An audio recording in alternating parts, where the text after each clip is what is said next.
बातमी पुण्यातून आहे। पुणे भाजपमध्ये सध्या जोरदार इन्कमिंग सुरू आहे। काँग्रेस, राष्ट्रवादी आणि इतर पक्षातील 22 माजी नगरसेवकांनी भाजपमध्ये प्रवेश केलाय। भाजपचे प्रदेशाध्यक्ष रवींद्र चव्हाण, मुरलीधर मोहोळ, चंद्रकांत पाटलांच्या उपस्थितीमध्ये हा पक्ष प्रवेश पार पडलाय।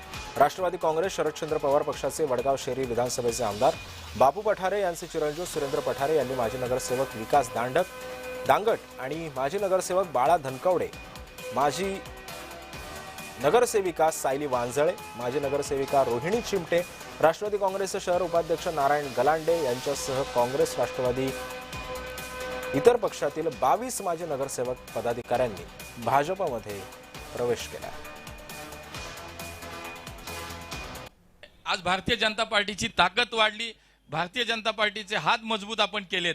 आपल्याला एवढंच आश्वस्त करतो, माननीय अध्यक्ष आमचे इथे बसलेले आहेत, ते सुद्धा एका कार्यकर्त्याच्या भूमिकेतनं काम करणारे आमचे अध्यक्ष, आमचे चंद्रकांत दादा, ज्यांनी अध्यक्ष म्हणून महाराष्ट्राचं काम केलेलं आहे, अशा नेत्यांच्या उपस्थितीत आपण प्रवेश करताय। मी आपल्याला या ठिकाणी एवढंच वचन देतो की जी सन्मानाची वागणूक तुम्हाला तुमच्या ठिकाणी होती, तीच सन्मानाची वागणूक भारतीय जनता पार्टीमध्ये आपल्याला मिळेल, हा विश्वास या निमित्तानं आपल्याला मी या ठिकाणी देतो।